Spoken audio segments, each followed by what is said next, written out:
Monaco returned for the first time in 2 years, and damn, what a show it provided. First things going into the Monaco Grand Prix, what an absolute shame for Charles Leclerc. He did everything he needed to do on Saturday, apart from accidentally crashing the car at the end of Q3, which was a real shame. It was a real shame because it lost us on the pole shootout as well, but a real shame because it indeed led to him having a drive shaft failure on Sunday, which the team hadn't caught in their investigation of the crash, and therefore he could not start the race. A real shame for him. The unluck of him at Monaco just seems to keep rolling, which is such a shame because he did really well and it was a really strong performing weekend for Ferrari, and I think it could have been a really good double result for them had he have taken the start. As is the way with Monaco, not much overtaking goes on, and I think that was kind of clear from the first 30-odd laps when the top three, which then after Leclerc never started, was Verstappen, Bottas, Sainz, remained the same. There was a little bit of pressure from behind, Sainz from Norris for a little bit, but then McLaren also faded off and the top three seemed to settle quite well. It seemed like it was going to come down to the pit stops, which indeed it did, because the big fail from Mercedes, not quite sure what happened. It looks like it was a wheel nut failure, not a wheel gun failure, because Hamilton had his pit stop and that was fine, and also Hamilton came in again towards the end of the race and that pit stop was perfectly fine. So it seems to be a wheel nut issue rather than the wheel gun, because also Mercedes then traded out guns, but basically the wheel nut welded to the car, which meant no matter how much they tried, that wheel nut was not coming off. A real shame for him because it was a good race. Well, it was okay. They were doing well. They were retaining the position they started in.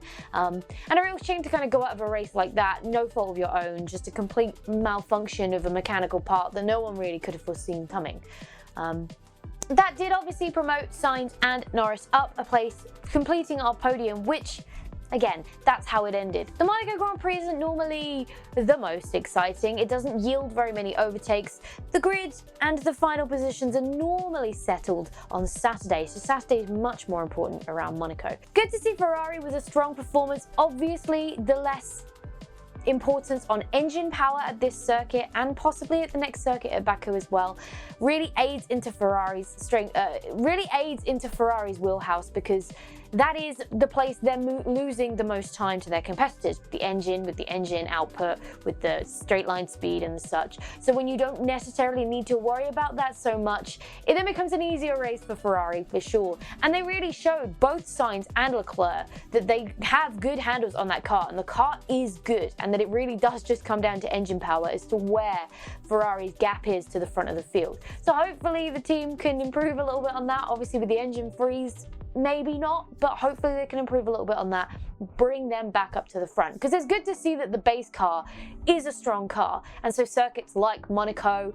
like Baku, like Singapore, these circuits are going to favor the Ferrari. So keep an eye on them on circuits that are street circuits, basically, ones that engine power is not necessarily the most important thing. A great race from Norris as well to keep third, or take third when Bottas had his issue. Again, it's just the top four until Bottas fell off. So the top three definitely didn't really trade positions at all. There were a couple of moments we thought it. Sainz looked like he was having a major run on Verstappen about 20 laps from the end. And then I don't know whether Verstappen was then told to put the hammer down or whether Sainz was told to ease off a bit and attack him later on. But then that gap just spread to 10 seconds with like 10 laps to go. And it was too much with worn-in tyres for Sainz to close in. So a shame we didn't get a fight for the lead, because we were teased one about 20 laps from the end. But again, it's also what was expected from Monaco. I won't say it was a boring race because it was fairly action-packed. A lot was going on. A few drivers out of place than they would normally be. And there were also drivers making moves and making their way up and down the grid. Sebastian Vettel, finishing 5th, had an amazing race in comparison to past races in the last few rounds he's had. Finally, getting a really good result, showing some good pace in that car, showing some good talent and some good handling on that car, which is something I think he really did need to start showing again. So a good race from him. And then obviously Hamilton stuck in 7th, not really able to optimize on the tyre strategy, not able to optimize on the pit window because he did pit a lot earlier than most, which meant he was then stuck kind of in the mid-top 10 without anywhere really to go. It is a downside of Monaco. It's not one of my favorite tracks for this very reason, in that if there are no incidents, if there are no safety cars, if there are no red flags, it's a fairly straight run race, right? The guys who start at the front end at the front, the guys who start at the back end at the back. You maybe get a little bit of movement up and down the grid. Predominantly that's all you're going to get though. So For a Monaco Grand Prix, it was fairly exciting because we had moments where we could have had something happen. On reflection, not super exciting because nothing did actually happen, really. But still good to see some things and kind of understand a little bit more of the pace of some of the cars that maybe we hadn't seen much of because the engine power is not there, and so they don't really seem to show their hand very much on a normal race weekend. I'm sorry, I've done this kind of all over the place. We start with the podium, we went to Vettel. Let's go back to fourth. Perez finished in fourth, another good run for him in the Red Bull. Again, his qualifying let him down on Saturday, and so he had it to make up in the race. It's kind of becoming a thing for Perez this season. Not that he's not qualifying well, because he is making it through to Q3. He is qualifying in the top 10, but he's just not qualifying high in the top 10, which means half of his race is spent trying to recover those positions, and by the time he's recovered those positions, there's not enough of the race left for him to optimize to get higher up. And that's why I don't think we've seen him on the podium yet. He's just not starting at the moment in the right place to really optimize on the pace of the car to get those podium finishes. I think we will see him on the podium at some point this season, no doubt. But I think he's got to get better at qualifying if he wants to secure that podium. Yeah, Gasly finished a good 6th, came through, I mean, a fairly quiet race from him, but he did well in qualifying on Saturday and managed to convert that into some good points, stay ahead of Hamilton, managed to keep the 7-time world champion behind him to score some really good points for AlphaTauri. Sadly, Yuki Tsunoda came out in Q1, so didn't really have the best race, didn't really make much of an impact on the field, which was a bit of a shame. He started the season really well and really hot off the marks. I don't know whether he's lost a little bit of confidence in the car because he's had a few incidents and issues, or if he's just trying to get a better handle of the car, or if it was just Monaco and so the pressure is a lot higher and mistakes are a lot more costly at Monaco, so maybe he was taking it a little bit easy and that's why he ended up in Q1. I'm not sure. The car is definitely Q2, potentially end of Q3 performing, so it definitely could have been higher than it was. I wonder if it's just a confidence thing maybe for Tsunoda at Monaco, but a shame to see him so low because he's normally quick. He's normally a good one to watch. He's normally one to watch work through the midfield. So let's see what he can do next time up in Baku. Lance Stroll came across the line 8th to get 2 Aston Martins into the points for the first time all season. So a really good weekend for Aston Martin really at Monaco. Again, they're a Mercedes running car, so you would suspect they don't suffer as much with the engine deficit because they shouldn't have one. They should be as quick, but they have the strongest engine on the grid, right? So I don't know where the deficit comes from, but they seem to not be too bad this weekend. And again, they both ended up in the top 10, which is kind of where I expect them to be, between 7th and 12th probably on a normal day when all 20 cars finish. It's kind of where I placed them, in that kind of midfield fight with Alpine and Alfa Romeo and AlphaTauri. Rounding off the top 10 was Esteban Ocon having another very good performance in that Alpine, and then Antonio Giovinazzi rounding off in 10th, picking up that cheeky little point as Alfa Romeo usually do. Interesting one from Alpine though, because Alonso seems to really struggle with the car this weekend. He didn't seem happy with it. He didn't seem content with the car at all. He didn't seem to be able to extract much performance, and he was competitively beaten by Ocon, not only in qualifying but also in the race. And I think it's more important to shine the light on that in qualifying, especially at somewhere like Monaco, because that is where the car is kind of set up to perform best at a racetrack like this, right? They always focus more on qualifying than the race because the races are usually processional. So very interesting to see Ocon again, 3rd weekend in a row, taking the fight to Alonso, beating Alonso, being better with that car than Alonso. Alonso's notoriously well known for being able to get in any car and make it perform well.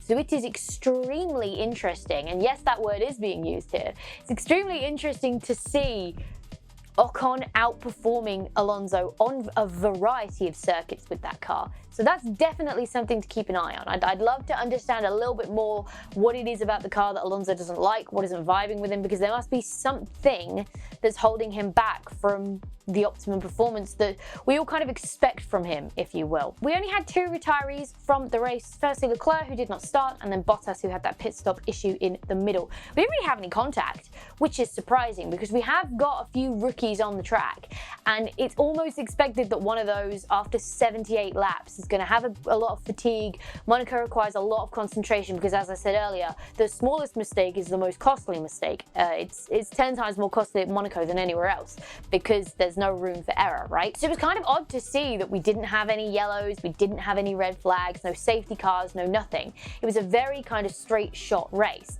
And even so, it was interesting to watch because, like I said, there was moments where something could have happened and cars and drivers were trying to make up positions and they were trying to do something different to someone else. So definitely more exciting than the last two races we've had.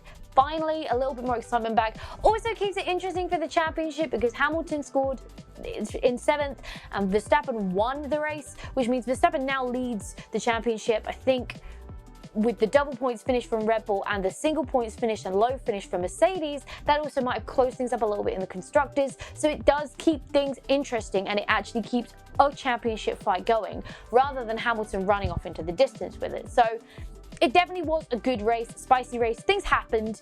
It was exciting to watch. It kept your attention. But in the same breath, it was also a Monaco Grand Prix. So there were times where it wasn't interesting and nothing was happening because nothing can happen or nothing really does happen. Not can, because it can, but nothing really does happen, right? Other news, as we normally do at the end of these, because there's not really much more to talk about the Monaco Grand Prix. I think I fairly covered everything. We're having another double header at the same circuit. I don't particularly like them because, I mean, it kind of worked in Bahrain last season because you had the two different layouts, right? Two different circuits. So there was something different, even though it was the same track. It was a different layout. But when you double header at Austria, it doesn't change. It's the same race, 2 weekends on the bounce. So the cars that were more competitive and stronger on weekend 1 are going to be the cars that lead the way on weekend 2. So I don't like them because they don't really lead to anything being different within a week. The weather could change, yes. The tire compounds will probably change, sure.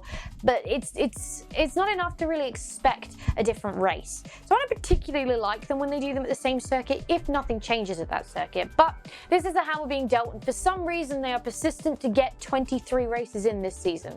I don't understand that either. 23 is a ridiculous amount of races, all right? 21 is fine, 18 is fine. We don't need to have all these races, in my opinion. So I don't know why they're persistent on getting 23 in, but lo and behold, we're still set to have 23 by the end of the season. It hasn't been confirmed yet, but I do believe Silverstone is our first sprint race weekend. I'm confident that hasn't been confirmed. So we're inching closer to the test weekend, the first weekend. I've definitely said this before, but I believe they're doing 2 European rounds and 1 flyaway round as the ones that are testing out the sprint race format. We'll see. I'm not going to keep going on about how I don't think it's going to work because I think I've made that clear in past videos, but we will see, and hopefully soon. I wouldn't be surprised if they made one of them Austria, considering we now got 2 of those races, which is what is leading me on to make this point. That's not just a sporadic random thought that came through my head. There was a link. It would make sense to me if they did an Austria with the sprint race because it would mix it up. It would make it different. It would make the 2 race weekends different. I mean, I don't like the fact that the sprint races are getting given points only to the top 3. I think if they're test weekends, just leave the point scoring as it is now. And if you want to bring this in next season, then bring that additional thing in because it just puts more weight bearing on 3 rounds over the other 20. You know what I mean? I don't think that's the right way to go around it. Some weekends shouldn't be worth more than others, in my opinion. But there we go. I'm not in control of these things. I just have an opinion on them and I'm sharing them to you here, and maybe you agree and maybe you don't. But that's kind of it for everything that's going on at the moment. Next up is Baku, which I expect to be very similar to this weekend. I do predict Ferrari will be good around there again though, because they were good around Monaco. And again, Baku does not rely very heavily on engine power. So I do think Ferrari are going to be one to watch. So if you're doing the fantasy team, maybe just maybe put one of those Ferrari boys in your team because they might just be worth it this time. But do let me know what you thought of the Monaco Grand Prix. Let me know if you enjoyed it, if you thought it was boring, if you thought it was awesome, if you were just super happy to have Monaco back on the calendar and so you didn't really care about the racing at all.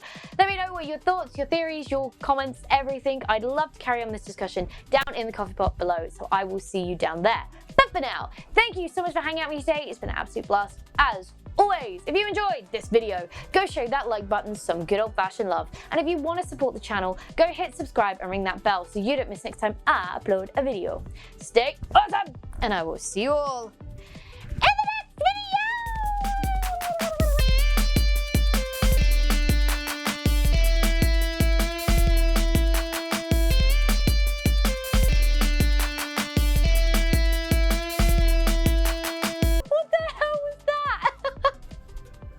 I am seriously losing my mind. Really losing my mind.